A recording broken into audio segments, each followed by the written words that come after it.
माझ्याशी बोलायला एक गेस्ट म्हणून जे आहेत,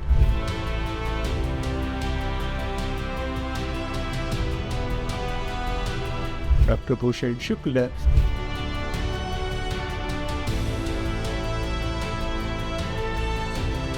तुमच्या आयुष्यातला टर्निंग पॉईंट हा चाइल्ड सायकॅट्रिस्ट करणं हा.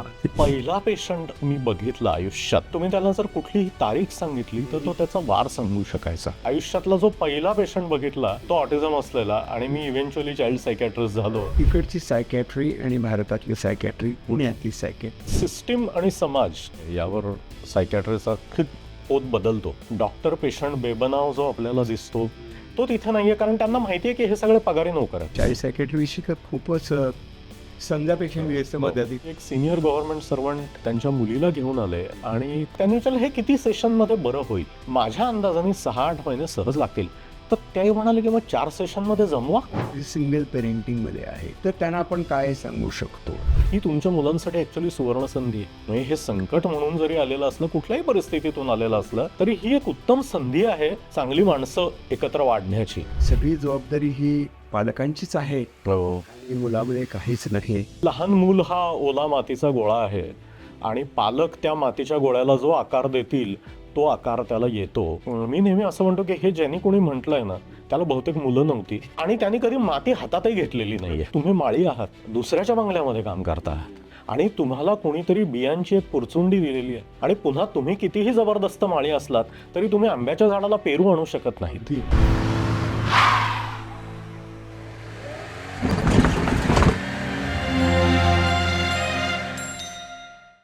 नमस्कार, मी doctor Rajendra Barve. Turning point या आपल्या पॉडकास्टमध्ये आपण मानसशास्त्राविषयी आणि मानसशास्त्राचे विविध ॲप्लिकेशन्स आहेत त्याच्याविषयी बोलत असतो. तर या सगळ्याची सुरुवात आपल्या मानसशास्त्राच्या वेबिनारपासून सुरुवात होईल, त्याला आपण संवेदन गुरु जसं म्हणतो. मानसशास्त्राच्या विविध शाखांविषयी आपण खूप चर्चा केली. काही रोल प्लेजमधनं आपण या गोष्टीची मांडणी केली, काही ऑफलाईन सेशन्स पण घेतले, आणि नंतर पॉडकास्टमध्ये आपण असा विचार केला की आपल्याला मानसशास्त्राचा अधिक गंभीरपणे विचार करायचा आहे. म्हणजे कसा, तर प्रत्येक व्यक्तीच्या जीवनातला जीवनातले कोणते टर्निंग पॉईंट्स महत्त्वाचे ठरतात. हे टर्निंग पॉईंट असे असतात की त्यातनं कधीकधी एक वेगळा साक्षात्कारी अनुभव येऊ शकतो, किंवा कधीकधी मानसिक आघात पण होऊ शकतो, आणि त्यातनं खूप नवीन नवीन समस्या निर्माण होत असतात. तर हे सगळं आपण या पॉडकास्टमधनं आणि वेबिनार्समधनं करत असतो, आणि लोकांना याच्याशी खूप उत्सुकता आहे, आणि या उत्सुकतेला आम्ही समर्थपणे तोंड देण्याचा किंवा त्याचं विशेष सांगण्याचा प्रयत्न करतो आहोत. आणि याच्यामध्ये आज खूप विशेष आनंद असा होतो आहे की माझ्याशी बोलायला एक गेस्ट म्हणून जे आहेत आपल्या पॉडकास्टमध्ये, ते सुद्धा मनोविकार तज्ज्ञ आहेत. थोडासा फरक आहे, मी जनरल सायकॅट्रिस्ट आहे, आणि आजचे आपले पाहुणे आहेत गेस्ट डॉक्टर भूषण शुक्ल. पुण्यामध्ये ते चाइल्ड सायकॅट्रिस्ट म्हणून प्रॅक्टिस करतात. आपल्याविषयी खूप गैरसमज आहेत सायकॅट्रिस्टविषयी. ॲब्सोल्युटली. 2 फिजिशियन एकमेकांना भेटले तर ते म्हणतात तुझा पेशंट कसा आहे. सायकॅट्रिस्टवरती असं म्हणतात तू बरा आहेस, तू बरा आहेस ना, मी बरा आहे, तू कसा आहेस. बरं आहे. तर अशा बऱ्या म्हणजे छान होईल. तर मला या विषयावर बोलायचं आहे, चाइल्ड सायकॅट्री याच्यावरती. विशेष म्हणजे डॉक्टर भूषण यांनी इंग्लंडमध्ये त्यांचे अनुभव आहेत, पुण्यातले अनुभव आहेत. गेली 25-26 वर्ष ते या विषयामध्ये काम करत आहेत. खूप अनुभव आहे, आणि खूप अशी अनुभवसिद्ध आणि सिद्धांतावरनं पटलेली अशी मतं आहेत, आणि ते सहजपणे मांडत जातात आणि आपल्याशी संवाद करत असतात. तर तुमच्या आयुष्यातला टर्निंग पॉईंट हा चाइल्ड सायकॅट्रिस्ट करणं हा, असं मला वाटतं. मी त्याच्याविषयी थोडं सांगेन. ॲक्च्युली जेव्हा मेडिकल कॉलेजला आलो तेव्हा सेकंड MBBS मध्ये जी पहिली टर्म चालू होते तर ती माझी टर्म सायकॅट्री लागली. बरं. आणि आम्हाला तेव्हा येरोड्याच्या तेव्हाच्या मेंटल हॉस्पिटलमध्ये घेऊन जायचे की 2-2.5 हजार पेशंट, आणि आम्ही असे 15-20 भेदरलेले 18-19 वर्षाची पोरं. आणि जो पहिला पेशंट मी बघितला आयुष्यात पेशंट म्हणून, तर तो बऱ्यापैकी सिनियर माणूस होता, आणि त्याला म्हणजे असा एक आयटम म्हणून त्यांनी प्रेझेंट केला होता की त्याला जर तुम्ही हातावर नाणी ठेवली तर त्या माणसाला ती नाणी हे 5 पैशाचं आहे का, म्हणजे तेव्हा 5 पैसे होते, 5 पैशाचं आहे का 10 पैशाचं आहे का रुपयाचं आहे सांगता यायचं नाही. पण तुम्ही त्याला जर कुठलीही तारीख सांगितली तर तो त्याचा वार सांगू शकायचा आणि कधी कधी भारतीय तिथी पण सांगू शकायचा. तर मग आम्ही सगळ्यांनी आपापले वाढदिवस सांगून तो वार बरोबर आहे का हे चेक करून घेतलं आणि त्याला इडियट सव्हॅन्ट म्हणून तेव्हा हा शब्द तेव्हा वापरला जायचा. तर हा ऑटिझम असलेला माणूस होता आणि मला ती खूप गंमत वाटते की मी आयुष्यातला जो पहिला पेशंट बघितला तो ऑटिझम असलेला आणि मी इव्हेंच्युअली चाइल्ड सायकॅट्रिस्ट झालो. म्हणजे तिथेच बहुतेक काहीतरी चक्र फिरली असणार आहे. तर सायकॅट्री केल्यानंतर बरीच वर्ष मी एक्सक्लुझिव्हली सायकोथेरपीमध्ये काम करत होतो आणि नेहमीच तो म्हणजे सायकोथेरपीची 3 वर्ष आणि त्याच्या आधी सायकॅट्रीचं ट्रेनिंग यामध्ये एक गोष्ट जी नेहमी जाणवत होती की अरे हा माणूस लहानपणी भेटला असता तर काहीतरी खूप मोठा बदल होऊ शकला असता किंवा त्याला तेव्हा मदत मिळाली असती तर तो बदल होऊ शकला असता. आणि त्यामुळे लहान मुलांमध्ये आणि त्यांच्या मानसिकतेबद्दल क्युरिओसिटी होतीच. स्वतःचंही बालपण पूर्ण विसरलो नव्हतो तोपर्यंत. त्यामुळे मी पुढे चाइल्ड सायकॅट्रीच्या मागे लागायचं ठरवलं. आणि मग त्याचं प्रशिक्षण वगैरे कुठे आणि कसं? सो तेव्हा म्हणजे मी MDचं शिक्षण माझं सुरू झालं ते 96 साली. तेव्हा भारतामध्ये चाइल्ड सायकॅट्री तुकड्यामध्ये वेगळ्या वेगळ्या ठिकाणी व्हायचे. मी BJ मेडिकल कॉलेजमध्ये जिथे होतो तिथे डॉक्टर अलका पवार होत्या आणि त्या लहान मुलांची एक वेगळी उपडी चालवायच्या. तर त्यांच्याबरोबर बसून जे शिकता येईल ते शिकलो. माझ्या ज्या गाईड होत्या डॉक्टर नेहा पांडे, त्यांनी मला खूप मदत केली ते शिकायला. मग पुढे MD झाल्या पुण्यामध्ये तेव्हा एक्सक्लुझिव्हली चाइल्ड सायकॅट्री कोणी करत नव्हता, अजूनही एक्सक्लुझिव्हली नाही करत कोणी. तर मी माझं क्लिनिक चालू केलं. त्याच्यात मी एक वेगळी प्ले रूम बनवून तिथे सुरुवात केली. कारण वर्जिनिया ॲक्सलाईनची तेव्हा पुस्तकं वाचली होती आणि पर्सन सेंटर्ड थेरपीमध्ये ट्रेनिंग होतं, त्यामुळे ते मुलांना अप्लाय करायला सुरुवात केली. 2 वर्षात मला असं जाणवलं की माझं ट्रेनिंग कमी पडतंय, की मला ह्याच्यात अजून माहिती हवी आहे आणि ते शिकायला जागा नाही.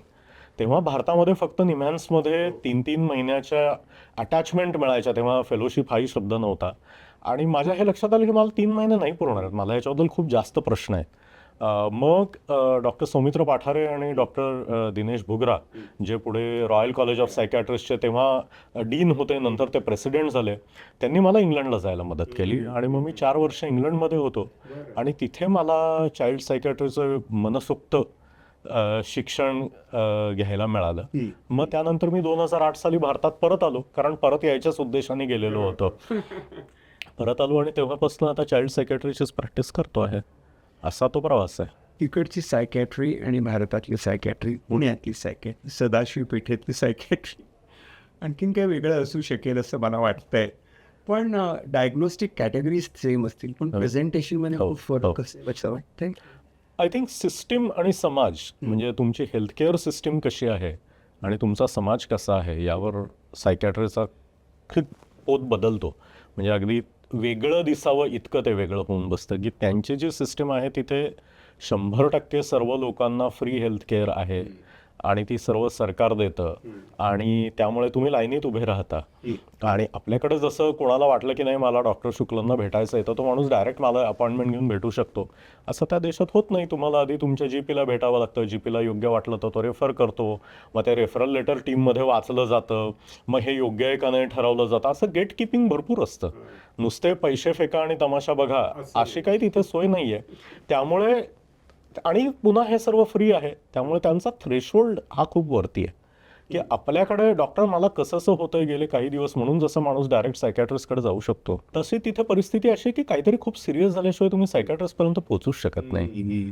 तर हा माझ्या मते त्यांच्या सिस्टीमचा आणि आपल्या सिस्टीमचा एक खूप मोठा फरक आहे. त्यानंतर फक्त सायकॅट्रिस्टवर ते अवलंबून नाही आहेत, कारण एका टीममध्ये एक सायकॅट्रिस्ट आहे आणि बाकी भरपूर लोक आहेत की सायकॉलॉजिस्ट आहेत, सोशल वर्कर्स आहेत, सायकॅट्रिक नर्सेस आहेत. म्हणजे एका सायकॅट्रिस्टच्या मागे जवळजवळ 10 ते 15 ही वेगळ्या वेगळ्या प्रकारची माणसं आहेत. हां, आपल्याकडे जे डॉक्टर ड्रिव्हन सगळं काही आहे त्यामुळे खूप मोठा फरक पडतो, खूप जास्त मदत मिळू शकते. पुन्हा एकदा की भारतामध्ये तुम्ही डायरेक्ट डॉक्टरकडे जाऊ शकता, पण त्यासाठी तुमच्या खिशात पैसा लागतो. तुमच्या खिशात जर तो पैसा नसेल तर म्युन्सिपल किंवा स्टेट गव्हर्नमेंट किंवा सेंट्रल गव्हर्नमेंट हॉस्पिटलमध्ये जाणे, मदत मिळवणे हे किती भयंकर आहे हे आपण सगळ्यांनी ज्यांनी गव्हर्नमेंट हॉस्पिटलमध्ये काम केलं तिथे बघितलं आहे की पेशंटला आपल्यापर्यंत पोहोचण्यातच किती अडथळे असतात. हा अनुभव घेतला आहे. त्यामुळे गर्दी किती असते किती वेळ देणार, आपलं ट्रेनिंग वेगळं असतं, ही बाकीची सगळी लोकं अवेलेबल नसतात, औषधांवर लिमिटेशन असतात. 300-300 किलोमीटरवरून आलेल्या पेशंटला तुम्ही काय आठवड्यांनी फॉलोअपला बोलावणार आहात, असे चित्रविचित्र प्रश्न आपल्या सिस्टीमचे आहेत. त्यामुळे आय थिंक या दोन्ही सिस्टीमचा स्वतःचा फायदा तोटा आहे. अशा या दोन वेगळे अँगल बघायला मिळाले, तो समाज वेगळा आहे. मला वाटतं की हे असं पाहायला मिळलं आणि आपल्या तिकडे गेल्यानंतर कळतं की आपल्याकडे काय चाललंय, हो. आपण कसे आहोत. आणि म्हणजे काही बाबतीत किती भाग्यवान आहोत. म्हणजे डिप्रेशनच्या पेशंटचं मी डायग्नोसिस केलं. बाय प्रोटोकॉल पहिली ट्रीटमेंट मला त्याला कॉग्निटिव्ह बिहेवियर थेरपी ऑफर करायला पाहिजे. आणि मी पेशंटला जर इंग्लंडमध्ये सांगितलं की कॉग्निटिव्ह थेरपीसाठी मी तुला रेफर करतो आहे, त्याची 6 महिन्याची वेटिंग लिस्ट आहे, तर तुला पत्र येईल. तर इंग्रज शांतपणे हो म्हणतो, थँक्यू म्हणतो आणि घरी निघून जातो. भारतातला माणूस पहिल्यांदा कुठून लग्गा लावता येईल का, ती वेटिंग लिस्ट बायपास करता येईल का, कोणाला पैसे दिले तर माझं नाव पुढे सरकेल, याचा शोध घ्यायला सुरुवात करतो. हे मला खूप चमत्कारिक वाटलं की हे लोक शांतपणे लाईनमध्ये उभे राहतात. त्यांचा त्याच्यावर विश्वास आहे. आपल्याकडे जे आता वाढतं डॉक्टर पेशंट बेबनाव जो आपल्याला दिसतो, तो तिथे नाहीये. कारण त्यांना माहिती आहे की हे सगळे पगारी नोकर आहेत. मला अमुक एक ट्रीटमेंट देऊन या डॉक्टरचा काहीही फायदा नाहीये, किंवा ही मला ट्रीटमेंट न दिल्यामुळे त्याला काही मिळणार आहे असंही काही नाहीये. तर तो विश्वास खूप जास्त आहे. एक वेगळ्या सिस्टीमचा आपण तुम्ही हो. केलेत. पण चाइल्ड सायकॅट्रीमध्ये तिथल्या आणि इथे मध्ये काय इथे आता कसं काय आपण काम करतोय, ही टीम जी आहे ही टीम तुम्ही कसा अप्रोच आहे, कसा प्ले ग्रुपचा, प्ले थेरपीचा किंवा कशाचा टेस्टिंगचा कसा अनुभव? सो चाइल्ड सायकॅट्री खूप गमतीशीर गोष्ट आहे की ॲडल्ट सायकॅट्रीला ॲटलिस्ट काही भाग तरी तुम्ही एकटे सायकॅट्रिस्ट म्हणून बसून स्वतःचं टेबल प्रिस्क्रिप्शन पॅड घेऊन करू शकता. चाइल्ड सायकॅट्रीमध्ये जवळजवळ असं तुम्ही काहीच एकटे करू शकत नाही. म्हणजे ते सर्जन असल्यासारखं आहे की तुम्ही मोठे ग्लोव्ह बिव घालून उभे राहाल, पण तिथे तुम्हाला थिएटर असिस्टंट लागतो, ऑपरेटिव्ह असिस्टंट लागतो, थिएटर सिस्टर लागते, ॲनेस्थेटिस्ट लागतो. त्याच्याशिवाय तुमच्या सर्जन असण्याला काही अर्थ नसतो. चाइल्ड सायकॅट्रीमध्ये तीच परिस्थिती आहे की तुमच्याबरोबर चांगले सायकॉलॉजिस्ट, चांगले psychometrist, speech therapist, occupational therapist, behavioural therapist, family therapist, social skills trainer, या जर सर्व गोष्टी नसतील आणि वर शाळेबरोबर काम करायची तयारी पाहिजे, शाळेकडून तो रिस्पॉन्स मिळवता आला पाहिजे, तर तुम्ही काहीच करू शकत नाही. ती सर्व टीम बनवायला मला जवळजवळ 5 वर्ष लागली. की ती एक व्यक्ती शोधायची आणि त्यांना घेऊन यायचं. म्हणजे 2008 साली जेव्हा मी आलो तेव्हा मी मूळचा नाशिकचा आहे आणि मला नाशिकला जायचं होतं. तर मी नाशिकला गेलो. माझी बायको इंटेन्सिव्ह केअर स्पेशालिस्ट आहे, उर्वी, आणि उर्वीला तिथे ताबडतोब जॉब मिळाला ICU इन्चार्ज म्हणून. तेव्हा तिथे वोकार्ड म्हणून एक हॉस्पिटल होतं, त्यांनी तिला लिटरली 15 सेकंदाच्या इंटरव्ह्यूवर जॉब ऑफर केला. आणि मी आपला शोधतो आहे की मला साधी IQ टेस्ट करणारं इथं कोणी मिळेल का वगैरे. आणि अक्षरशः 4 दिवसात माझ्या लक्षात आलं की मी नाशिकमध्ये चाइल्ड सायकॅट्रीची प्रॅक्टिस तेव्हा नाही करू शकत. आता त्या सर्व सोयी आहेत, पण 2008 साली याच्यापैकी काही नव्हतं. मग शांतपणे चंबू गव्हाळ उचललं आणि कारण पुणे आणि मुंबई एवढी 2च ऑप्शन्स होती. मग पुणे ओळखीचं होतं, इथे शिक्षण झालेलं असल्यामुळे, त्यामुळे इथे परत आलो आणि ते सुरू केलं. पण ती टीम गोळा करायला पुढची 5 वर्ष लागली की एका जागी बसून लोक काम करणार. हा खूप मोठा भाग होता. आणि अनेक लोकांच्या जे लक्षात येत नाही की सायकॅट्रीसाठी महागाची इक्विपमेंट्स लागत नाहीत, पण जी जागा लागते ती मोक्याच्या जागी लागते. ही खूप प्रचंड मोठी इन्व्हेस्टमेंट असते आणि ते अवघड होऊन बसतं. म्हणजे मी तेव्हा इंग्लंडहून आलेलो होतो, थोडे पैसे खिशात होते, तर घर भाड्याचं घेतलं, पण क्लिनिक स्वतःचं घेऊन सुरुवात करता आली, कारण तेवढी मुलांना जागा द्यावी लागते. टिपिकली जी 10 बाय 10ची कन्सल्टिंग रूम असते ती मुलांना पुरत.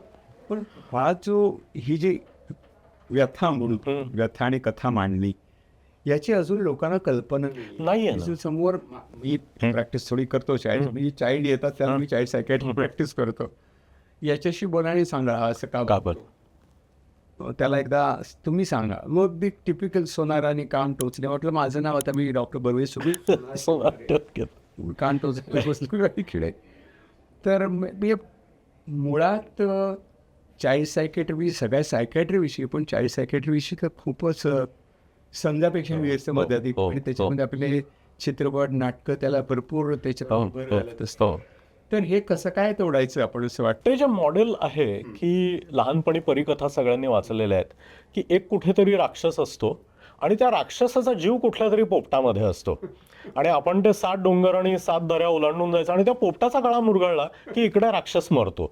आपल्याकडे मेंटल हेल्थचंही तेच मॉडेल आहे की अशी काहीतरी एक गोष्ट आहे, तुम्ही ती गोष्ट सांगा गुरुमंत्रासारखी, किंवा काहीतरी ते झालं होतं त्या एका घटनेवर सगळं काही अवलंबून आहे आणि त्या घटनेचं काहीतरी करा आणि सगळं ठीक होईल. म्हणजे ही प्रोसेस आहे माणसाच्या मानसिक वाढीमध्ये, त्याच्या अनुभवांमध्ये, जगाबरोबरच्या त्याच्या संबंध करण्याच्या परिस्थितीत, पद्धतीत फरक पडलेला आहे आणि ह्याच्यावर बऱ्यापैकी रिकन्स्ट्रक्टिव्ह काम करावं लागतं. हे भान मला अजून भारतीय समाजाला दिसत नाही. म्हणजे रिसेंटली असं झालं की एक सिनियर गव्हर्नमेंट सर्वंट त्यांच्या मुलीला घेऊन आले आणि कॉम्प्लेक्स रिलेशनशिप इश्यूज होते, ती 16-17 वर्षाची असली तरी, आणि त्यांनी विचारलं हे किती सेशनमध्ये बरं होईल. म्हणजे त्यांनी बहुतेक वर्क ऑर्डर काढायची ठरवली होती, तर ते मला टेंडरला त्यांच्या उत्तर द्यायला सांगत होते की तुम्ही टेंडर भरा की इतक्या सेशनमध्ये हे दुरुस्त करू, त्याची इतकी फी होईल कमीत. आणि मी जेव्हा सांगितलं की अहो हा जो प्रॉब्लेम आहे, या मुलीला कोणावर तरी विश्वास ठेवून बोलायला सुरुवात करायला काही सेशन्स लागणार आहेत, कारण हा नाजूक विषय आहे. माझ्या अंदाजाने 6-8 महिने सहज लागतील. तर ते म्हणाले की मग 4 सेशनमध्ये जमवा. म्हणजे मी काय जमवायचं 4 सेशनमध्ये. आणि ते भयंकर निराश झाले, ते रागवले आणि ती मुलगी आणि ते वडील तिचे हे मला परत बघायला नाही मिळाले. पण हा नेहमीचा इश्यू आहे आणि चाइल्ड सायकॅट्रीमध्ये हे खूप विचित्र होऊन बसतं. कारण अडल्ट सायकॅट्रीमध्ये जेव्हा एखादा पेशंट ठरवतो की मला हा डॉक्टर पटत नाही किंवा मला ही ट्रीटमेंट नको, तेव्हा तो त्यांनी अडल्ट म्हणून घेतलेला निर्णय असतो. मुलं आईवडिलांवर अवलंबून असतात. त्याच्यामुळे जोवर आईवडील तयार होत नाहीत तोवर मुलांपर्यंत ती मदत पोहोचू शकत नाही आणि आईवडील स्वतःच्या या गैरसमजापायी मुलांपर्यंत ती मदत पोहोचू देत नाहीत. अनेकांना तीही भीती असते, कारण आता तेही वाचलेलं असतं की पालकांमुळे मुलांना त्रास होतो. मग हा तिथे सेशनमध्ये काय बोलेल, म्हणजे ही जबाबदारी आमच्यावर येईल का, मुलाला डिस्लेक्सिया आहे, आता ह्याच्यात आईवडिलांचा काय संबंध. पण तरीही ती भीती असते. त्यामुळेही मुलांना अनेकदा ट्रीटमेंटपासून दूर राहावं लागतं, कारण आईवडिलांच्या भीत्यामध्ये येतात. कधी कधी मला असा अनुभव येतो, छोटासा माझा अनुभव सांगतो की खूप पालक असं प्रचंड मोठा अपराधी बनण्याची भावना की माझ्यामुळे का, मी नोकरी करत असल्यामुळे का, मी घरात वेळ देऊ शकत असल्यामुळे का, कशामुळे जातं, म्हणजे जणू काही सगळी जबाबदारी ही पालकांचीच आहे आणि मुलामुळे काहीच नाही आणि काहीतरी करून याला बरं करा आणि कृपया माझ्यातलं काही दोष असेल तर माझ्या जोडीदाराला सांगा, हे पण जबाबदारी आपल्याला टाकतात. तर कसं काय, तुमचे काय अनुभव आहे? ते हे पुन्हा म्हणजे जे मेंटल मॉडेल्स आपण म्हणतो त्याच्यातलं हे मुलांबद्दलचं जे ते मातीचा गोळा आणि कुंभारवाला मॉडेल आहे ते पुन्हा पुन्हा समोर येतं.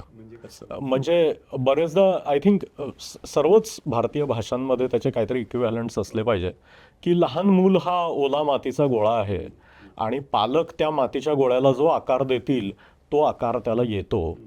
मी नेहमी असं म्हणतो की हे ज्यांनी कोणी म्हटलंय ना त्याला बहुतेक मुलं नव्हती आणि त्यांनी कधी माती हातातही घेतलेली नाहीये. कारण कुठलाही कुंभार आणि मूर्तिकार तुम्हाला सांगेल की माझ्या हातात कुठली माती किंवा कुठला दगड आहे यावर ठरणारे मी याचं काय करू शकतो.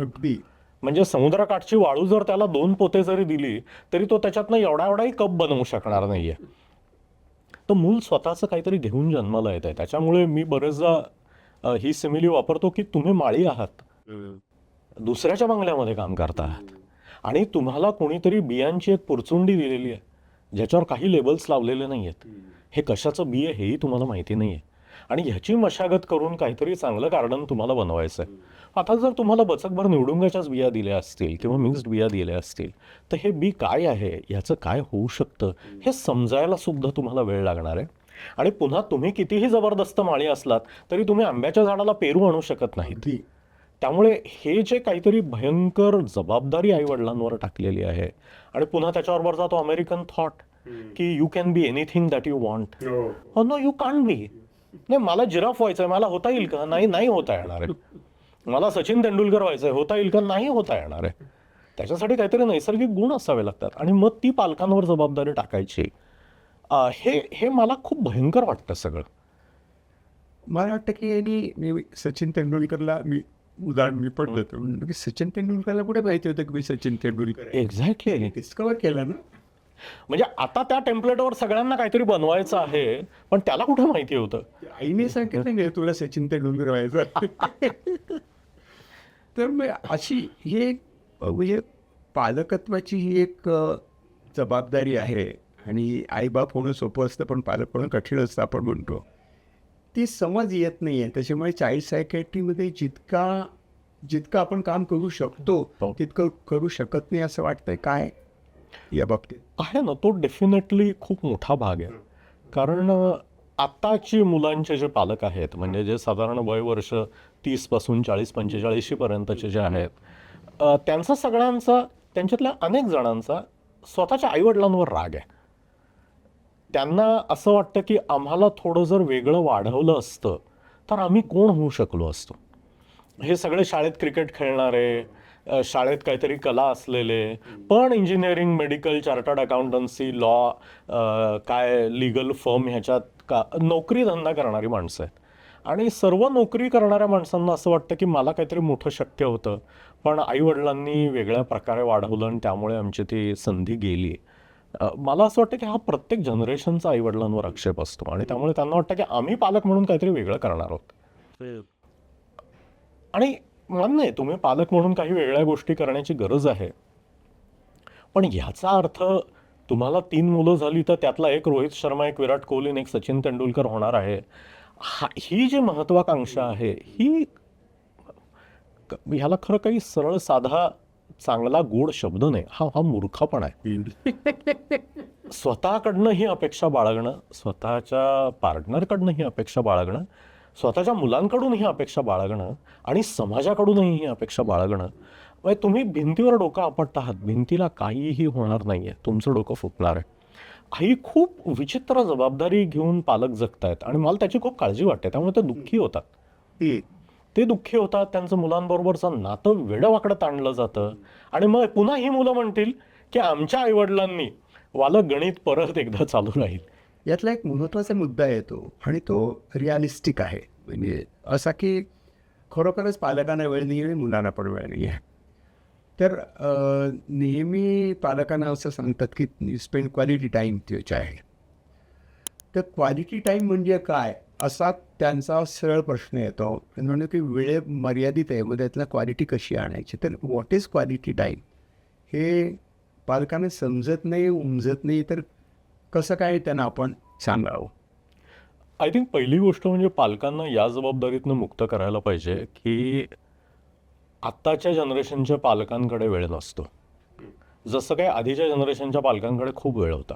असं मुळीच काही नव्हतं. म्हणजे कुणीही स्वतःच्या लहानपण आठवून बघावं की तुमची आई ही जरी घरी असली तरी तिला इतकी व्यवधानं होती, इतकी कामं करावी लागत होती की तिच्याकडे पोरांबरोबर बसून फार प्रेमाच्या रोजच्या रोज गोष्टी मारायच्या, सकाळ दुपार संध्याकाळ, असा काही वेळ नव्हता. वडील मंडळींशी किती तुम्ही बोलत होतात, किती नाही, याला सुद्धा लिमिटेशन होते, कारण त्यांनाही स्वतःची व्यवधानं होती. त्यामुळे पालकांना आणि मुलांना मिळणारा वेळ हा नेहमीच लिमिटेड राहिलेला आहे आणि एका दृष्टीने ते बरं आहे. कारण त्यामुळे मुलांना काहीतरी वाढायला चान्स मिळतो, वेगळे वेगळे इतर अडल्ट्स दिसतात. 24 तास जर तुमचे आईवडील तुमच्यासमोर राहिले, बरेचदा आपण बघतो की जेव्हा लोक सुट्टीला जातात कुटुंबाच्या, तेव्हा भांडतात तिथे जाऊन. हो. कारण एकमेकांना आपण छोट्या डोसमध्येच टॉलरेट करू शकतो, असा एक अनुभव पुन्हा येतो. तिथे जास्त सहवास झाला की त्रास व्हायला लागतो. त्यामुळे ऍक्टिव्हिटीज लागतात. तिथे ऍक्टिव्हिटीज नसतील तर घराच्या भांडणं होतात. सो क्वालिटी टाइम जो आपण घरातला म्हणतो आहे, तर मला असं वाटतं की एक म्हणजे जर घरामध्ये मूल असेल तर त्याच्याबरोबर आपल्याला वेळ घालवण्याची गरज आहे. ही त्याची मूल म्हणून गरज आहे आणि पालक म्हणून आपली जबाबदारी आहे, हे लक्षात ठेवणं महत्त्वाचं आहे. की मला ज्या 1760 गोष्टी करायच्या आहेत, त्या जर माझ्या मुलाबरोबरच्या वेळेमध्ये वेळ खाऊन जाणार असतील तर त्यातल्या काही गोष्टींना मला ठामपणे नाही म्हणायची गरज आहे. हा एक त्यातला महत्त्वाचा भाग आहे की मला पालक म्हणून काहीतरी किंमत द्यावी लागणार आहे, तरच हे होऊ शकतं. आपण म्हणतो की टाइम कार्व करावा लागतो. एक्झॅक्टली. आणि 24 तासच जर प्रत्येकाकडे आहेत तर काहीतरी सोडावं लागतं, तरच तो वेळ निघणार आहे. हा एक महत्त्वाचा भाग. आणि त्या वेळेमध्ये काय करायचं आहे, तर जर तुमच्याकडे थोडा वेळ आहे तर सर्वात महत्वाच्या गोष्टी आधी करणं गरजेचं आहे. की घराला जर आग लागली असेल आणि तुम्हाला घरातून बाहेर पडायचं असेल तर तुम्ही समोर पडलेला पासपोर्ट उचलून आधी खिशात घालणार आहात का तुम्ही ती कुठेतरी ते बेडशीट होतं ते माझं भयंकर आवडीचं आहे म्हणून ते शोधायला परत आत जाणार आहात. हा त्यातला महत्वाचा भाग आहे. तर मला असं वाटतं की मुलांबरोबर बसून दिवसभरात मुलांनी काय केलंय हे ऐकणं, फक्त ऐकणं. म्हणजे मी नेहमी तेही एक उदाहरण वापरतो की खामोशी चित्रपट जो होता की जिथे आई वडील दोन्ही मुके असलेली ती मुलगी मोठी होत असती, तर आई वडिलांना बोलता येत नसलं तरी पालकत्व इफेक्टिव्ह होतं. हा खूप महत्वाचा भाग आहे. कारण आता खूप पालक शब्दबंबाळ पालकत्व करायचा प्रयत्न करतात, फार बोलतात मुलांशी, सारखे सल्ले देतात, सारखं काहीतरी ते कुंभाराच्या ह्याच्यात सारखे ते मातीला काहीतरी करायचा प्रयत्न करत असतात आणि ते मूल ओरडून सांगत असतं की अरे मी माणूस आहे, मी माती नाहीये, उगाच इकडे तिकडे हात सारखा लावू नको, वेळेची माती करू नको, सारख्या चापट्या मारू नको. तर मुलांचं ऐकणं खूप महत्वाचं आहे. कारण जी व्यक्ती आपलं ऐकून घेते ती आपल्याला आपली वाटते. हा खूप मोठा गाभा आहे जो आपण मानसशास्त्रामध्ये नेहमी सांगतो की काउन्सिलरनी सेशनमध्ये किती वेळ बोलायचं. तो जर 10-20% जास्त वेळ हा काउन्सिलरच्या बोलण्यात जात असेल तर इथे काउन्सिलिंग होत नाहीये, इथे प्रवचन होत आहे.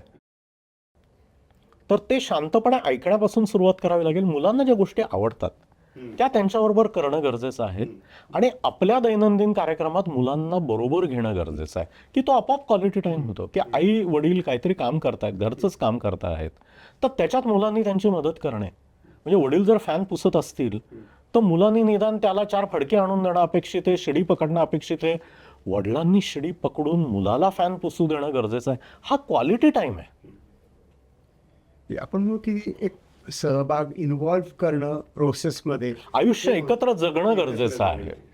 आणि ते आमच्या लहानपणी असं होतं, तुमच्या लहानपणी असं आहे, तुम्हाला किती मिळतंय, हा एक नवीन कॉम्प्लेक्स मला दिसतो की हो. आम्हाला जे कधीही मिळालं नाही ते तुला अगदी सहज मिळते, त्याची तुला किंमत नाही. असं. तर ते त्याचं काय मुलांना काय वाटतं त्याच्याविषयी असं वाटतं आपल्याला. एक गमतीदार गोष्ट सांगतो. एका 13-14 वर्षाच्या मुलाकडून ऐकलेली गोष्ट आहे की त्याच्या वडिलांना हा खूप मोठा त्रासाचा विषय होता. ते स्वतः खूप गरिबीतून आलेले होते. म्हणजे सगळेच पालक असं सांगतात की आम्ही खूप गरिबीतून आलो म्हणून. हा माणूस खरोखर गरिबीतून आलेला होता आणि ते मुलाला कायम दाखवायचे की रस्त्याच्या बाजूला बसलेली मुलं, होमलेस चिल्ड्रन, की बघ ह्यांच्याकडे काहीच नाहीये आणि तुझ्याकडे तर सगळं आहे, तुला त्याची किंमत नाही. तो मुलगा बिचारा सालस होता, तो हे नेहमी ऐकून घ्यायचा. एक दिवस सेशनमध्ये तो मला म्हणाला की आज परत इथं येताना बाबा असं म्हणाले, आणि तेव्हा एका इन्फर्टिलिटी क्लिनिकची मोठी जाहिरात त्याच तिथे लावली होती ज्याच्या खाली ही मुलं बसली होती. तर तो म्हणे मलाही बाबांना सांगावं असं वाटतं की बघा जगात अशी आईबाप आहेत की ज्यांना मुलं नाही आहेत आणि तुम्हाला आहे. हे मला इतकं भिडलं की त्यांच्या दृष्टिकोनातून जर आपण जग बघितलं, आपल्या स्वतःकडे त्यांच्या डोळ्यांनी बघितलं तर आपण खूप वेगळे दिसतो. तेव्हा मुलांना मेकअप दिसत नाही, तुमचा इन्कम दिसत नाही, पण तुम्ही त्यांच्याबद्दल काय बोलता आहात, स्वतःबद्दल काय बोलता आहात, नात्याचं काय करता आहात, हे भान असणं खूप गरजेचं आहे. आणि मला वाटतं की ही एक अनुभवायची आणि शिकण्याची गोष्ट आहे. हे पालकांच्या अजून लक्षात येत नाही आहे की मी कसा वागतोय, ते त्याचे संस्कार होत आहेत, नॉट व्हॉट आय से. आणि मला असं वाटतं की नवीन म्हणजे काही पालकांचे प्रश्न जेन्युइन असे सिंगल पेरेंटिंगमध्ये आहे. हो. तर त्यांना आपण काय सांगू शकतो सिंगल पेरेंट म्हणून. म्हणजे त्यांनी हँडल करणं खूप कठीण होतं ॲडोलसंट एजमध्ये. तर कसं काय त्यांच्याशी त्याही गटामध्ये, आणि तो आकडा खूपच वाढतो आहे, विविध कारणांनी वाढतो आहे की लोक सिंगल पेरेंट म्हटले की त्यांच्या डोक्यात फक्त डिवोर्स एवढी एकच गोष्ट येते. ते काही खरं नाही आहे. आणि माझं तर प्रामाणिक मत असं आहे की मेजॉरिटी पेरेंट्स हे सिंगल पेरेंटच असतात. कारण त्यांना ज्या प्रकारे पार्टनरकडनं सहभाग अपेक्षित असतो तो किती लोकांना मिळतो. म्हणजे एका घरात 2 सिंगल पेरेंट असतात अनेकदा. स्वतःच्या पद्धतीने काहीतरी करायचा प्रयत्न करत असतात आणि दुसरी व्यक्ती मला सहकार्य करत नाही म्हणून रागावलेले असतात. तुम्ही कदाचित कपल्स काउन्सिलिंगमध्ये अशी अनेक जोडपे बघत असतात की या घरात 2 सिंगल पेरेंट आहेत. तर त्यामुळे त्याबद्दल खूप मोठं स्वतःबद्दल काहीतरी विषाद वाटून घ्यायची गरज नाही असं मला वाटतं, की तुम्हाला जे शक्य आहे ते तुम्ही करणं अपेक्षित आहे. आणि मी एकटा आहे तर मी ह्याचे जास्त लाड करू का जास्त शिस्त लावू, हाही प्रश्न विचारायची गरज नाहीये. की जिथे शिस्तीची गरज आहे तिथे शिस्त आणि जिथे लाडांची गरज आहे तिथे लाड. इतकं साधी गोष्ट आहे की दुसरा पेरेंट जरी असला तरी त्यांनीही तेच करणं अपेक्षित आहे. लोक जे म्हणतात की एक जण बॅड कॉप होणार आणि एक जण गुड कॉप होणार, तर ठीक आहे ना, तुमच्यासमोर जर गुन्हेगार असेल तर तुम्ही कॉप होणं ठीक आहे. ही गुन्हेगारीची फॅमिली आहे का? हे पोलीस स्टेशन आहे का? हे घर आहे. तर प्रत्येकानेच या दोन्ही गोष्टी करणं गरजेचं आहे. आणि माझा तर अनुभव असा आहे की मूल दत्तक घेणारे पालक किंवा सिंगल पेरेंट हे नेहमी जास्त माइंडफुली पेरेंटिंग करतात, कारण त्यांना त्या जबाबदारीची एक वेगळी जास्त जाणीव असते. ते होऊन जाईल या भरोशावर राहत नाही आणि ती कमतरता जेव्हा त्यांना जाणवलेली असते तेव्हा ते खूप जास्त माइंडफुली पेरेंटिंग करतात. आणि माझा अनुभव असा आहे की सिंगल पेरेंटिंग हे जास्त इफेक्टिव्ह होऊ शकतं. त्यामुळे माझा म्हणजे जे कोण सिंगल पेरेंट हा आपला पॉडकास्ट बघत असतील, हे मी त्यांना अगदी सांगू इच्छितो की ही तुमच्या मुलांसाठी ॲक्च्युली सुवर्णसंधी आहे. म्हणजे हे संकट म्हणून जरी आलेलं असलं, कुठल्याही परिस्थितीतून आलेलं असलं, तरी ही एक उत्तम संधी आहे चांगली माणसं एकत्र वाढण्याची. म्हणजे आपण त्यांना इफेक्टिव्ह पेरेंटिंग म्हणूया की सिंगल आहे की डबल आहे, याच्यापेक्षा इफेक्टिव्ह तुम्ही काय आहात आणि कसे आहात, हा एक महत्त्वाचं मुद्दा आहे. आता कोविड नंतर परत जग बदललं आहे आणि स्क्रीन टाईम हा एक मेजर इश्यू आहे. म्हणजे खरं म्हणजे तो पालकांचा आहे, मुलांचा पण आहे आणि सिनियर सिटिझनचा पण आहे. तर काय मला असं वाटतं की हा जो स्क्रीन टाईम, इंटरनेट, कनेक्टिव्हिटी या ज्या सर्व गोष्टी आहेत, ह्याच्याकडे अन्नासारखं बघायची गरज आहे की हे इनएव्हिटेबल आहे. ह्याच्याशिवाय आता जग नाही होऊ शकत. म्हणजे आता काय कोणी लंगोटे लावून हिमालयात जाणार असेल तर गोष्ट वेगळी, पण उरलेले जे 140 कोटी लोकांना ज्यांना याच देशात राहायचं आहे आणि 800-900 कोटी लोकांना ज्यांना या पृथ्वीवरच राहायचं आहे, त्यांना स्क्रीन आणि इंटरनेट हे त्यांच्या श्वासोश्वासा इतकं महत्त्वाचं आहे. त्याच्याशिवाय होणार नाही. म्हणूनच मी अन्नाचं उदाहरण वापरतोय. पण मग आपण काय खातो आहोत, किती खातो आहोत, केव्हा खातो आहोत, कोणाबरोबर खातो आहोत, कोणी बनवलेलं खातो आहोत, काय वयात खातो आहोत, ह्याचं जसं भान गरजेचं आहे तसंच हे भान आहे. काय छान आहे की आपण अन्न कोणी बनवलंय, कशाकरता बनवलंय, कसं बनवलंय आणि त्याचा काय उपयोग होणार आहे ह्याचा जसा विचार करतो तसा आपण याचा विचार करायला पाहिजे. If you are consuming it, it is essentially consumption. मग कधीतरी तुम्हाला बर्गर खावासा वाटतो, त्यात काही चूक नाहीये. पण जर तुम्ही सकाळ दुपार संध्याकाळ तेच करणार असाल तर तुम्ही हे किती दिवस करू शकाल? आणि गेले 15 दिवस केलं म्हणून पुढची 20 वर्ष चालणार आहे का? आणि मग हे मुलासाठी योग्य आहे का? मुलासाठी आपण वेगळं जेवण बनवतो, वेगळ्या वयाच्या वाढत्या वयाच्या मुलाला वेगळं अन्न देतो, वेगळ्या प्रमाणात त्याला ते खायची परवानगी असते. उतार वयामध्ये काहीतरी पचायला जड असलेल्या गोष्टी आपण वाटेल तशा खात नाही. हे जसं प्रत्येक आपण वयानुसार, कारण भारतीय संस्कृतीचा अन्न हा फार मोठा गाभ आहे. जेवणाबद्दल बोलल्याशिवाय आपली संस्कृती पूर्ण कुठलीच होऊ शकत नाही. पण आपली तर निश्चित होऊ शकत नाही की त्याच्यात आपण काय मसाले घालतो आहोत आणि मग कोण किती मसालेदार खात आहे, आपल्या घरात आपण हा मसाला घालतो का नाही, हे बनवायची आपली पद्धत कशी, हे किती त्याच्यात व्हेरिएशन्स आहेत. तर हे भान जर आपण ठेवलं तर माझ्या मते हे अन्न हेच विष बनण्याच्या ऐवजी अन्न हे औषध बनवू शकतं. भूषणच्या वर्डातनं एक लक्षात येते की एखादी गोष्ट सांगण्याकरता तुझ्या मेटाफर्स वापरतोस त्या मला खूपच म्हणजे उद्बोधक आहेत, रंजक आहेत आणि पटणारे की काय आहे ह्याचं रहस्य काय आहे. गमतीदार भाग आहे. मीही याच्यावर बरेचदा विचार करतो की बोलता बोलता ही उदाहरणं येतात कुठून. तर मला असं वाटतं की लहानपणापासून संत साहित्याचा माझ्यावर भरपूर इन्फ्लुएन्स राहिलेला आहे. मी नाशिकमधला आहे. यशवंतराव महाराज पटांगणावर आजी आजोबांबरोबर जाणं, तिथे कीर्तन ऐकणं, कधी कधी आजीबरोबर बालाजीच्या मंदिरात जाणं, तिला घेऊन जाण्यासाठी आहे पण मग बसलोय तर कीर्तन तरी ऐकूया. तर तो जो भाग आहे लहानपणापासून आई वडिलांनी जी पुस्तकं बाजूला ठेवली होती त्याच्यातली न समजणारी पण उचलून पुस्तकं वाचली गेलेली आहेत की गुरुचरित्र वाचलं गेलेलं आहे, गोंदवलेकर महाराजांचं चरित्र वाचलं गेलेलं आहे, ज्ञानेश्वरी वाचली गेलेली आहे, गाथा वाचल्या गेलेल्या आहेत तुकारामांच्या. तर मला असं वाटतं की त्यातली अवघड कुठलीही गोष्ट जी तुमच्या अनुभवाच्या पलीकडची आहे, ती अनुभवात असलेल्या गोष्टीशी त्याची सांगड घालून सांगायची जी पद्धत आहे, की ज्ञानेश्वर महाराज मेंदूबद्दल मनाबद्दल बोलतात तेव्हा ती कमळाचे उदाहरण देतात, एक एक पाकळी कशी उलगडते त्याबद्दल. मग ते समजायला सोपं जातं. मन हे कमळ नाही हे मला माहिती आहे, मनात आणि कमळात फरक आहे हे माहिती आहे, पण तो एक आस्पेक्ट तिथे कम्पेअर करता येतो आणि त्यातनं काहीतरी शिकायला मिळतं हे मला मनापासून भावलेलं आहे.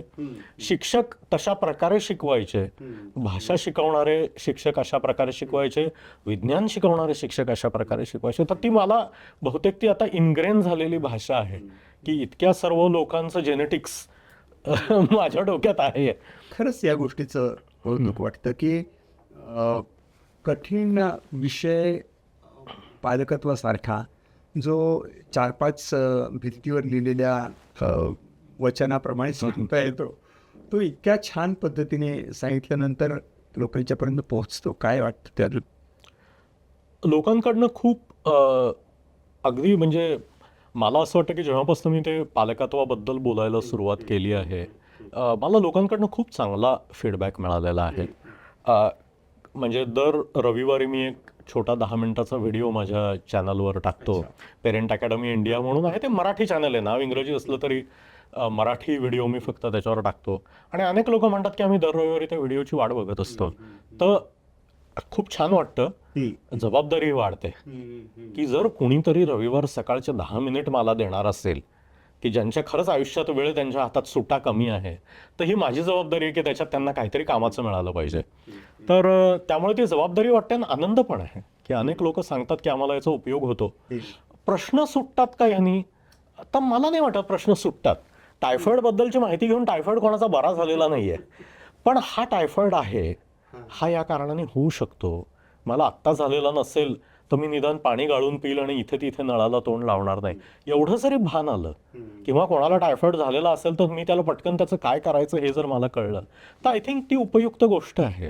की अनेकदा आपल्यावर डॉक्टरांवर नेहमी हा आरोप होतो की तुम्हाला लोकांची जास्तीत जास्त ट्रीटमेंट करण्यात इंटरेस्ट असतो कारण तुम्हाला त्यातनं पैसे मिळतात. हो, मिळतात ना, तो व्यवसाय आहे. आणि जर डॉक्टरांनी ट्रीटमेंट नाही केली तर त्या आजाराचा काय होईल आणि ते फुकट का करतील, हा सर्व त्यातला एक वेगळा भाग झाला. पण प्रिव्हेन्शनवर सर्व डॉक्टर काम करत असतात की तुम्हाला आजार होऊ नये किंवा झालेला आजार पटकन बरा व्हावा, त्यांनी पुन्हा पुन्हा डोकं वर काढून, त्याच्यामुळे सर्व डॉक्टर काम करत असतात आणि ह्याच्याकडे समाज बघत नाही.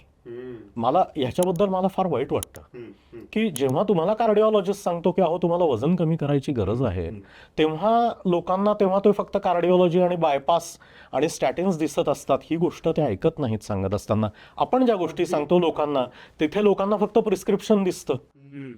पण म्हणून मी हे वेगळं प्रिव्हेंटिव्ह काम वेगळ्या नावाखाली करायचं ठरवलं की ह्यातनं काही गोष्टी टाळता येतील. कारण हे जे पालकांवर बर्डन आहे काहीतरी दैदिप्यमान घडवायचं, तर एवढी ताकद आपल्याला निसर्गाने दिलेली नाहीये, हेही पालकांना समजणं गरजेचं आहे. तर त्यांचंही बर्डन कमी होण्याची गरज आहे. एक आता जी जनरेशन आहे तिचे आणखी नवीन एक प्रश्न आपल्यासमोर आहेत. जेनझी किंवा I know don't tell me अशी जी आहेत, त्यांची खरीच जेन्युइन पालकांच्यामध्ये प्रश्न आहेत की काय करू यांचं असं वाटतं.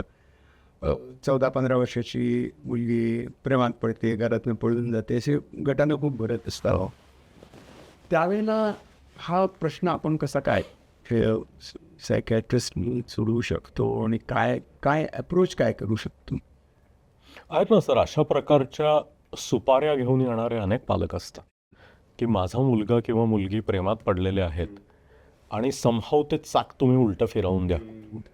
माझ्या दुर्दैवाने मी इंग्लंडमध्ये असताना एक हिप्नॉसिसचा डिप्लोमा केला आहे. मी ते आता माझ्या लेटर हेडवर लिहिणं बंद केलेलं आहे, कुठेही त्याच्याबद्दल बोलणं सुद्धा बंद केलं आहे. कारण लोक तो आग्रह घेऊन मग ते हिप्नोटाईज करून ते मनातलं काढून द्या, इरेज करून द्या, एखादी फाईल इरेज केल्यासारखं.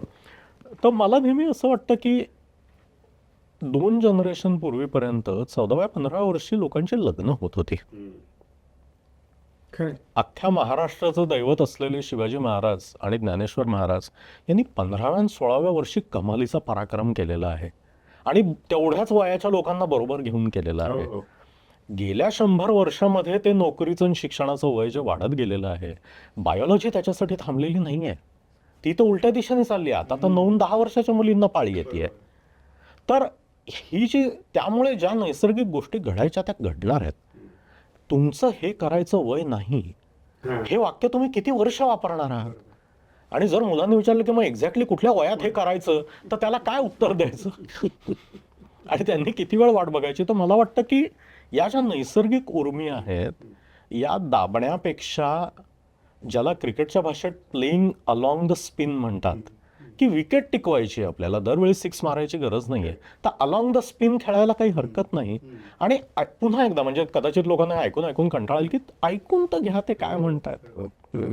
मूल जेव्हा सांगतं की मला कुणीतरी आवडतंय किंवा माझा अमक्या अमक्या व्यक्तीवर क्रश आहे आणि माझा क्रश आज माझ्याकडे बघून हसला किंवा माझ्या क्रशने आज माझ्याकडून एक अमुक अमुक गोष्ट घेतली, तर ह्याचा अर्थ आई वडिलांच्या डोक्यात असं की हे दोघं कुठेतरी लॉजवर गेलेले आहेत आणि 6 महिन्यांनी आपल्याला कुठून तरी पोलीस स्टेशनमधनं फोन येणार आहे.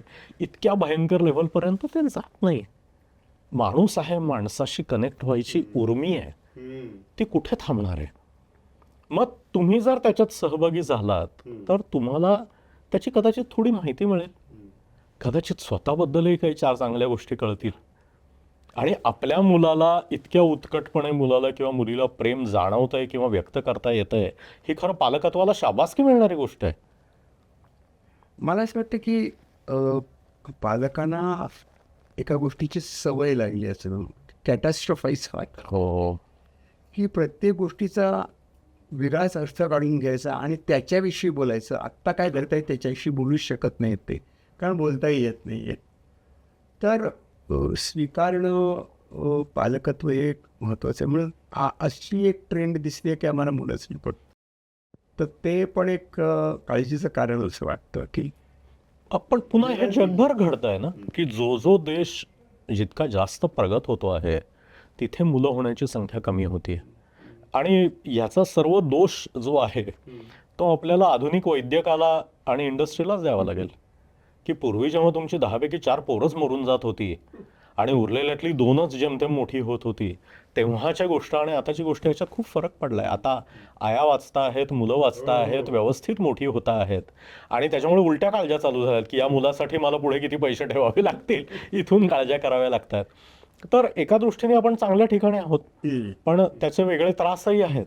तर तुम्ही म्हणता ते I completely agree with you की जागृतपणे पालकत्व शिकायची गरज आहे. वा, की हे जमून जाईल असं नाही होणार आहे. म्हणजे जसं आजकाल बरीचशी मुली हे स्वयंपाक करायला शिकत नाहीत, पण त्यामुळे तुमच्या अन्नाची गरज थांबत नाही. मग तुम्ही पूर्ण वेळ जी घरात येऊन स्वयंपाक करणारी स्त्री आहे तिच्यावर अवलंबून राहणार आहात का त्या तुमच्या फोनमधल्या ॲपवर अवलंबून राहणार आहात? जसं तुम्ही स्वतः काहीतरी करायला शिकता तसाच हा पालकत्वाचा भाग झालेला आहे की ते करावं तर लागणार आहे. तुम्ही जर मूल होऊ द्यायचा निर्णय घेतलेला आहे तर काय मूल असतं आणि पालक म्हणून आपण त्याच्यात कुठे महत्वाचे आहोत आणि कुठे आपली किंमत शून्य आहे, या दोन्हीचाही तो निरक्षर विवेक शिकणं खूप गरजेचं आहे. कारण चुकीच्या ठिकाणी जर तुम्ही जोर लावत बसलात बरोबर, तर सगळ्यांचं नुकसान होणार आहे. खरं. मला वाटतं की पालकत्वाविषयी एक वेगळी समज निर्माण होणं गरजेचं आहे आणि तरच आपल्याला चाइल्ड सायकेट्री या विषयाकडे वेगळ्या दृष्टिकोनात पाहता येईल. आणि त्याच्यामध्ये एक माझ्या लक्षात आल्या भूषणच्या बोलण्यावरनं की एक खूप छान सेन्स ऑफ ह्युमर आहे. बोलतानाच जी उदाहरणं दिली जात आहेत आणि एक त्या दाखल्यामधनं खूप काही सांगता येतं आहे आपल्याला. आणि हे सांगता येणं आणि ते समजणं ही चाइल्ड सायकॅट्री आहे असं मला वाटतं आहे. तर चाइल्ड सायकॅट्रीचे आता अधिकाधिक लोक येत जातील, चाइल्ड सायकॅट्रिस्ट जास्त होत जातील. आणि मला वाटतं की जितकीची टीम वर्क आहे ते पण आता वाढत जाणार आहे, म्हणजे वाढू शकेल वाढावं अशी इच्छा आहे. तर या दृष्टीने खूप छान आपण चर्चा केली असं वाटतं. आपण गप्पा मारल्या. पॉडकास्ट म्हणण्यापेक्षा गप्पाष्टक गप्पाष्टक झालं. पण खूप छान वाटलं भूषण, कारण एक खूप प्रॅक्टिकल, अत्यंत व्यावहारिक, अत्यंत रोजच्या जगण्याशी निगडीत असे विचार आपल्याला ऐकायला मिळाले. ते खूप आनंद झाला. आणि परत आपण भेटूया अधिक स्पेशल विषय घेऊन. आणि म्हणजे मला हे उदाहरण देण्याचा फारच आवडलं. त्याची काय शाळा घेता येईल असं वाटतं. मी खूप आधीपासून तुमचं लिखाण वाचतो आहे. शाळेत असल्यापासून वाचतो आहे. महाराष्ट्र टाइम्स अत्यंत नियमितपणे वाचत असल्यामुळे तुम्ही आणि डॉक्टर आनंद जोशी या दोघांचं लिखाण मी नेहमी वाचत आलेलो आहे. आज प्रत्यक्ष माझ्या रोल मॉडेलला मला भेटायचं संधी मिळाली आहे, हे मला फार बरं वाटतंय. I am very happy. म्हणजे असं लहान मुलासारखं खुश झालोय मी की अरे वा. आणि बर्वे सरांशी मला बोलायला मिळतं आणि बर्वे सरांनी मला बोलवलं, ही माझ्यासाठी फार आनंदाची गोष्ट आहे. Thank you very much. I am feeling very. आता आम्ही एक काम करतो, ते म्हणजे आता गेले वेबिनार्स आम्ही करतो बरेच, आणि त्या वेबिनार्सची आम्ही आता छोटी पुस्तकं तयार केलेली आहेत. कारण प्रत्येक वेबिनारमध्ये जवळजवळ 16-18 तासाचं असतं. ते शॉर्ट केलं आहे, एडिट केलं आहे आणि अधिक रंजक केलं आहे. आणि त्याची आम्ही पुस्तकं तयार केली आहेत. आणि ती पुस्तके वेगळ्या स्वरूपाची आहेत. ते ऑडिओ व्हिज्युअल बुक आहे. तिथे मी बोलतो, रोल प्लेज आहेत, काही व्हिज्युअल्स आहेत, आणि त्यातनं तो विषय आम्ही सांगत जातो. एक नवे पुस्तक in the form of an app असं संवेदन तयार केलं. त्याची ही एक छोटीशी जाहिरातच आहे. आपण म्हणूया. आणि त्याला मी सेल्फ पेस बुक म्हणतो. म्हणजे ज्याप्रमाणे आपण पुस्तक म्हणणं एखादं, अरे हे वाचायचं नंतर वाचायचं, शिक्षणाचा वेग मी ठरवायचा माझ्या. तुमचा तुम्ही ठरवा, विषय तुमचा तुम्ही ठरवा आणि वाचत राहा. सुंदर.